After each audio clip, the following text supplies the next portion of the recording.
Ready to talk about the new school year. We have Stephen Todd with us here today to go over different things that are changing for schools, how staffing is at different schools. Stephen Todd is the superintendent of the Jeff Lewis BOCES system, so thanks for joining us. Thanks for having me, Jeff. It's always a pleasure. It's an exciting time, I think, getting back to school. Yes. Teachers love to, get back to it and do what they do, right? And that's teaching kids. What's the excitement right now? So, personally, I can tell you, this is my 31st year in education. And as a professional educator, and then if you take the 13 years that I was in school before that, my goodness, it's well over 40 years. I still get the same butterflies in my stomach that I did when I started kindergarten. I think probably any educator will tell you the same thing. My 6th grader is excited to be going back to school. My wife, who teaches, is excited to be going back to school. And I'm excited. I think educators in general will tell you the same story. Is there one big issue or challenge that schools are facing as we go into this school year particularly? I don't think there's any single challenge, but staffing at this point of the year is an acute challenge because with a limited number of available teachers and other staff members, when an opening appears in one district, invariably folks will move from one district to another and leave an opening at the very last minute. So even when you think you are fully staffed, then you might find yourself a week or two before school starts not fully staffed and having to scramble. I hear that across the board from all of my colleagues. We're experiencing it. It's not just in education. It's a labor force trend right now. Yeah, we've seen that. Is it better this year than other years, or is the crunch about the same? It's about the same, but I'll tell you, I'm optimistic about the next few years because what we're hearing from our higher ed partners is the pipeline of candidates for teaching is starting to refill again. So we're not back up to the high water mark again from before COVID, but we're starting to see more and more talented young people getting back into education. And it's sort of the generational thing, right? Mm-hmm. Because the people that are retiring right now are of that baby boomer age, right? But also, is there something with the tier of where they are in the state retirement system that gives them there are more people in this tier that can retire right now? Is that accurate? So I think we're at an age eligibility point where many baby boomers are hitting that eligibility point. There was a few years ago a pretty significant change done in the tiers of the New York State retirement system, creating a 6th tier. Yeah. Myself, I'm tier 4. And so many of the people who are retiring right now are probably tier 4s. Right. The tier 1s from way back retired, most of them many years ago. And now the majority of people in the teaching ranks are in the new tier 6, which does require that folks work a little longer before they retire. And instead of being eligible to retire at 55, it might be 62. Right, but a lot of those tier 4s can retire. Yes. And so that might be why you're seeing a little bit more of the turnover right now. One of the things that was in the beginning of I don't want to say this year, but with the state budget recently was foundation aid and potential cuts to some schools in the North Country with some of the money coming from Albany and helping to make up the budget for the school districts. School districts get their money from property taxes, yes, but a big majority of it is from the state budget. You were able to, the district, schools around the North Country, that didn't happen this year, but you call it a shot across the bow because it is something that's that change is going to come, right? And so that means fewer dollars from Albany for some school districts in the North Country, right? And this is a concern.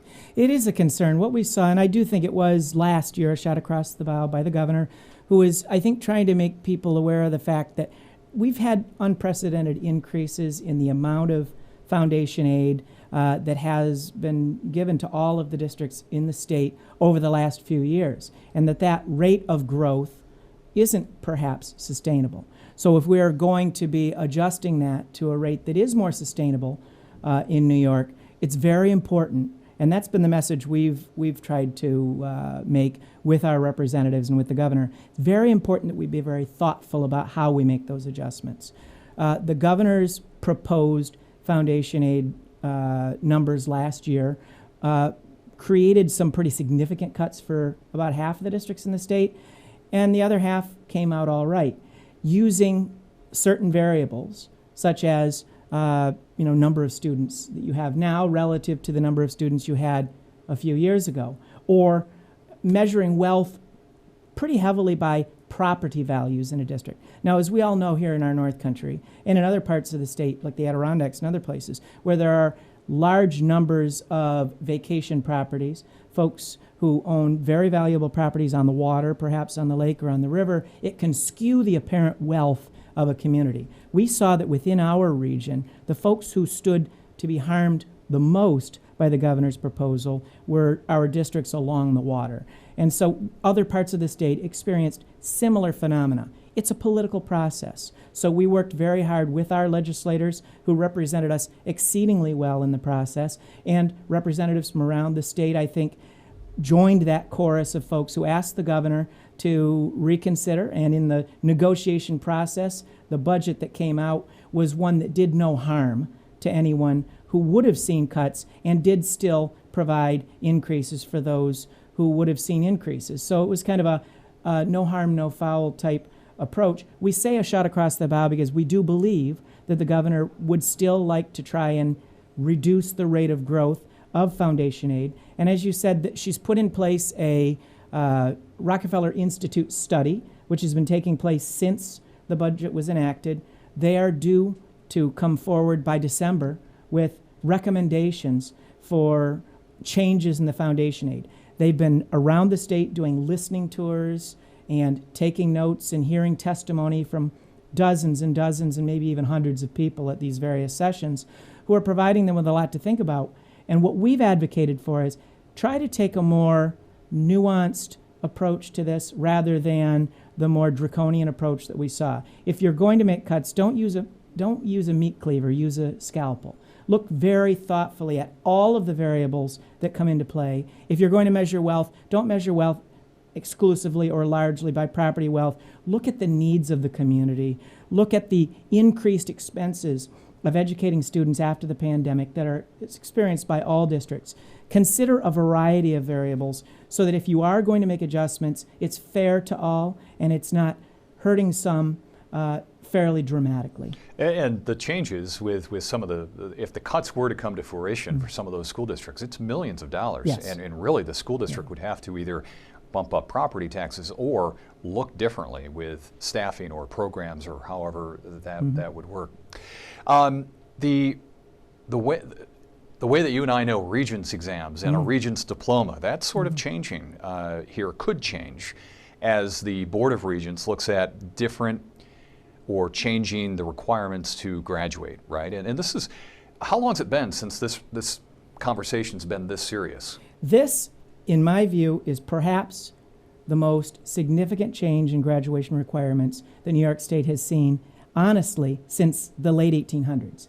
So the current system that we know of all graduates must have a certain number of credits earned because you spent a certain number of days sitting in the seat in a class and you earned a 65 or better, and then you passed a Regents exam.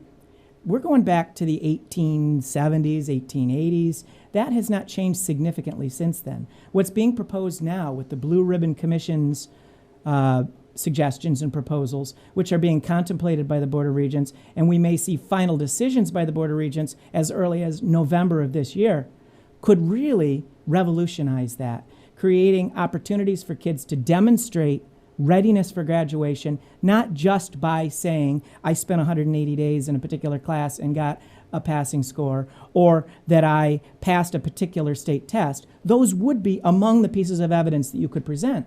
But it might also be a major community service endeavor. It could be a major work-based learning experience. It could be showing your engagement in the political process and your knowledge of civic readiness. It could be your involvement in the arts and your performance in the arts in a variety of ways. It could be a project, any number of different ways. We all know people who are very, very capable, very successful people who perhaps, if you gave them a pencil and paper test, it might not look that way. They're a bad test taker. Perhaps, right? Yeah. Yes. And there are lots of ways that really successful people can demonstrate their success. So that's what the Board of Regents is looking at. Yes. Not just you need to pass a Regents, get your Regents diploma, such a regimented system.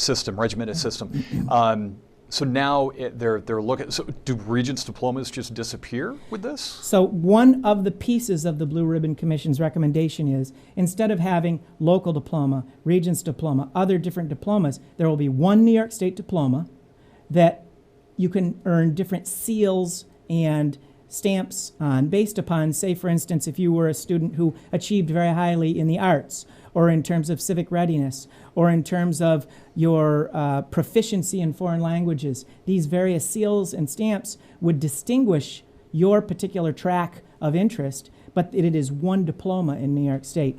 If it does indeed get final approval from the Board of Regents. What's that do in the classroom? Do teachers now all of a sudden have, that's got to flip some things upside down? It does. I think it's got we have an opportunity here to revolutionize what we do and how we do it. Great teachers are already doing this. So I don't think anybody who's doing a great job in teaching is going to say, oh no, this is a bad thing. Folks who are looking at it are probably saying, thank God I'm finally going to be free to be able to celebrate the talents of my students in ways that I may not have been able to before. Now, for students who want to demonstrate their knowledge and skill and achievement by taking Regents exams, those are going to remain, and they'll be able to continue to do that. Students will probably be mixing and matching various pieces of evidence. There'll be something called a portrait of a graduate, which will say, to be able to say that you are going to achieve a New York State diploma in New York, you must show evidence of preparation in a variety of categories. Some of those categories relate to content knowledge, such as can be demonstrated on a Regents exam. Some of those things are about good citizenship, or health and wellness, or civic engagement. Well, you can't demonstrate those things in a test. Every student is going to have to use things other than tests to demonstrate their readiness, which I think is a good thing, because in the world, the real world, we demonstrate readiness by doing, and that's what this is going to be about. Inside schools, the state, I think, and correct me if I'm wrong, has really put an emphasis on mental health, right? Yes. Making sure kids are doing okay mentally. That can incorporate many different things, just being overwhelmed with you know, trying to keep your time to where you want to have fun, but also do your studies. It could be bullying, right? That's still a problem. How well positioned are local schools when it comes to mental health? Are a lot of them adding more staffing to it, or more, I think the state may be calling them clinics within the schools? How are we positioned with that, or we still have ways to go? Well, I think like all parts of the state and the country, we have a ways to go for a variety of reasons. Now, one is that there aren't enough people doing that work so that everybody who would like to hire a social worker, would like to hire a clinician, can find all the clinicians that they want and social workers. So there are shortages there. But we have more resources now than we had 3 years ago, 5 years ago, 10 years ago. There's been tremendous investment by the state and federal government and by school districts. Some of the monies that came to school districts as a result of the COVID pandemic were invested in those resources. Districts now need to find ways to continue to sustain that even when those short-term monies went away. But there is no doubt that there's a huge need for it, not just among our young people, but among all people in our society. The pandemic, I think, revealed and amplified some of the already existent challenges that people have had with anxiety and with other types of social emotional challenges. And so we need more of those resources. You mentioned clinics. There have been some good developments at the state level enabling providers. Now, schools may not be hiring and starting their own clinical operations, but they're partnering in most cases with outside agencies that have those clinical capacities to bring them in. If those outside agencies, as they were in the past, were disadvantaged in how they could bill for that, such that they couldn't make a break-even point by doing that, then it was very hard to create those partnerships and sustain those. There have been some very good changes made at the state level in the last couple of years that encourage and incentivize those partnerships, because they allow clinicians to open those clinics in schools and not be financially disadvantaged in their billing, either through Medicaid or through private insurances. So we are seeing progress, but we got a lot of work to do. Cell phones in school, yes. That's a hot topic. Yes, it is. Can give me, if you may, the Stephen Todd father answer, yes. and not necessarily speaking on behalf of BOCES. Do you have an opinion on cell phones in the school? Because as a father, you want to be able to maybe talk to your child if you want to, right? But then on the other hand, you don't want your child to be distracted. Yes. So as a father, and then I'll talk to you about as the BOCES head, but as a father, do you have an opinion on cell phones in the classroom? Well, my 6th grade Abby is going to be mad at me for saying this, but I do believe that, like all children, she is too connected to and dependent upon her electronic device. She loves it. But you know what? So am I. Sure. And so is every other adult I know. When I have a meeting with adults, many of them even folks who are in high positions of responsibility, it amazes me how many of them in that meeting will sit there on their device. Just on their phones, yeah. Absolutely. Yep. So this is not a kid thing. This is a people thing. And in school, we want our kids to be engaged and connected in the healthy work of learning and socializing. And I do believe, and I think anybody would have to acknowledge, even students would have to acknowledge, there is too much engagement electronically and not enough engagement personally face-to-face. So my opinion is I think we need to find a way to get back to a time when people were not on their devices quite so much. The governor, I think, is on the right track here, and I welcome what she's doing right now. She's on a listening tour around the state. She is, I think, eager to try and create a statewide standard or set of rules.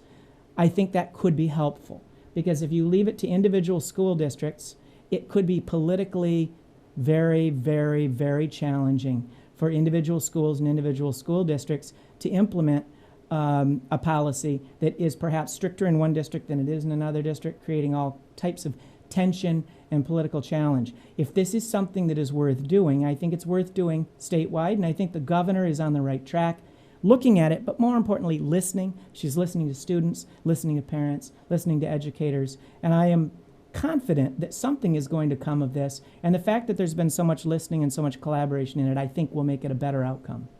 How interesting has the weather been for school districts in the past, year and a half, 2 years? Going back to, some of the blizzards that we had, Yes. and then this year with the rain that we've seen. No kids in the classrooms, Lowville or Watertown, but still a problem with some flash flooding.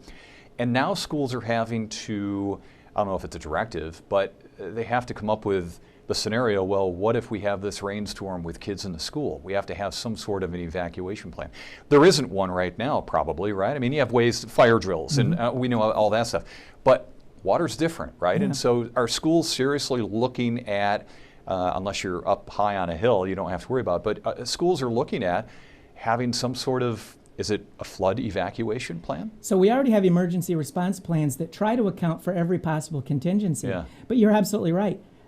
We weren't thinking about floods around here. Yeah. Now, if you live in some parts of the country, that's probably part of their standard operating procedure and has been for years. Around here, though, this is a new phenomenon for us. And you're right. It's something that districts are factoring into their emergency response plans now because it's a reality. We've seen it. Watertown and Lowville experienced some pretty significant damage in their buildings. I'm happy, though, that I talked with both of those superintendents, Rebecca Dunkel-King from Lowville and Dr. Larry Schmiegel, just this afternoon. And because their communities have pulled together, because their staff has pulled together, they are going to be able to welcome all of their kids back into their buildings on the first day of school. The rooms may not all look perfect, but they will be safe and they will be ready for kids, and then they will continue the recovery process of finishing the reparation of the buildings moving forward. But my God, that was a heavy lift, and we're just hopeful that we don't see further flood damage there or other places, because there's no question we're seeing some differences in our climate and in our weather patterns. I'm not a weather person. I don't begin to try to explain it, but there is no doubt we are seeing differences year-round in our weather from when I was a child. Mm-hmm. I mean, if back 3 weeks ago when you had some of the damage, many people wouldn't think that the schools would be as where they are right now with the progress and being able to open up. That's really a feather in their cap for sure. And so they have to come up with these plans. Probably nothing that you have to recreate. They're probably don't reinvent the wheel. I'm sure the plans exist somewhere to be able to just implement, but just a different way of thinking for sure. Back to the foundation aid. You and I have had conversations in the past that, and it may not be directly to the foundation aid, but that funding funding has been good for schools for a while, as you stated. If you go back 15, 20 years, you could remember the times when they weren't, and some things had to change. But there is, if you talk to people in the educational system, the fear of the fiscal cliff coming up, right? Is that a reality, the fiscal cliff? Because as the governor is trying to make changes, and when you say cliff, I mean, that's a pretty significant change. Is that a reality, and how far away are we from that fiscal cliff? Or is the work behind the scenes trying to make that more of just a gradual low, a hill that just kind of goes instead of a cliff? Yes, absolutely. That is our goal, to try and eliminate the cliff and create something that's more of a sustainable type of slope. Now, the factors that could determine whether there's a cliff or not, had the governor's proposal gone through last year in foundation aid, then those districts that were hit hard would have hit the fiscal cliff then. Now, if this year's enacted budget, after negotiations between the governor and the legislature, looks quite a lot like last year's governor's proposal, then there's the fiscal cliff for you. What we are hoping for and what we are advocating for and working for is something that will move us in the direction of what you just described, a more sustainable, gradual move, because I think we all acknowledge that the rate of increase in educational spending has been unprecedented in the last several years and wonderful, but perhaps not sustainable. So how do we sort of phase that into something that is sustainable in a way that doesn't create a cliff?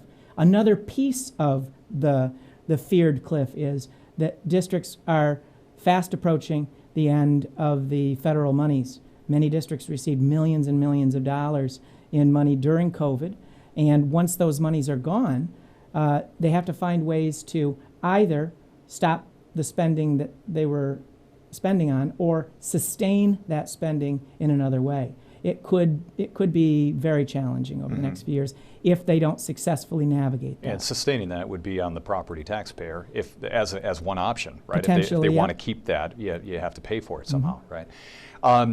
Schools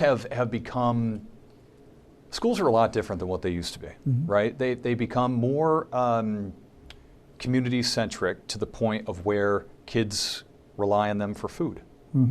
Kids rely on them for mental health, and you have to staff people for each of these things, right? I mean, how we rely on schools right now is much different than what it was in the past, and that comes with a price. That is a more expensive entity to run. You're absolutely right, Jeff, and that's one of the messages we're trying to convey, that the idea that we sometimes hear bandied about during the school funding argument is, well, there are fewer kids in the seats, so we ought to just cut the funding by a proportionate amount there because we don't want to pay for empty seats. I've heard that and I cringe when I hear it because, as we know, it is a far more expensive proposition now than it was 5 or 10 or 15 years ago because of all the important things that schools are called upon to do that I think are wonderful things. We're feeding kids. We're providing for students' social emotional wellness, providing a variety of opportunities in the classroom and outside of the classroom that are essential to kids. And now as we contemplate new graduation measures where students can have multiple ways to demonstrate competency and success, that's going to mean districts providing opportunities for kids to demonstrate that. New programs, new extracurricular and curricular endeavors. This is not inexpensive. Yeah. And class sizes, they are dwindling, though, aren't they, in terms of enrollment for some schools? You compare it maybe 5, 6, 7 years ago, maybe a decade. Some schools are down 10% in students, right? It's true, and I think statewide we've seen a reduction in state population relative to the way it used to be. But we see the state's budget increases significantly year over year for the same reasons, that the needs are there, and that we have certain values here in New York about what we are not going to allow our kids to, the safety net. We're not going to allow our kids to do without very important things for their health and safety and wellness and learning, and that these things cost something. So I appreciate your perspective on the big picture with school districts in the North Country. Let me get one question in about your facility specifically, because the classes and what is taught at BOCES with the different vocational things, electricians, plumbing, you guys are busy. Yes, I mean, we've really seen what's part of a statewide and national phenomenon. There's a renaissance in the trades. Career and technical education, vocational education is explosively popular right now in terms of the growth. Just in the last 3 years, At our 2 technical centers in Watertown and Glenfield, we've seen a 50% increase in the number of students who are enrolled in our half-day programs, 11th and 12th graders. It was around 1,000 students 3 years ago. We're almost 1,500 now. And these are students in the fastest growing of those programs are our traditional trades. We've doubled the size of our welding program and still have waiting lists. Doubled the size of our electrical wiring program and still have waiting lists. We're continuing to grow as fast as we can, but it's an expensive proposition. When you create another welding lab, it's not just take a classroom and put a bunch of chairs in it. It's $1 million proposition. So we are growing as quickly as we can, and we're happy that we have this problem because this is a really good thing. Our society needs folks in the trades. But boy, is it, it's something. And what's the projection? I mean, does that keep on going up, or do you see an end point on that? So I think there has to be an end point. Over the last 2-3 years, I've been figuring it's got to level off here eventually because we're already getting 50% of the juniors and seniors to come to our regional CTE centers in Watertown and Glenfield. And I've got to believe at some point that's going to level off because it won't be 100%. Not every student wants to have a CTE education. If they do, boy, that's going to be an explosive bit of growth right there. But I do believe there will come a point when things will start to level off. We're trying to grow in as smart and sustainable a way as we can. You don't want to increase the size of a very expensive program only to have to cut it back because the demand goes down. That's why with each of these programs that we increase, we look at longitudinal data over multiple years of demand. And in the cases I cited already of welding and electrical wiring, that has been a consistent trend. And I think it will probably be so for the foreseeable future. Stephen Todd, always great to have the conversation with you. Thank you. Thank you, Jeff. It's always a pleasure. Appreciate it.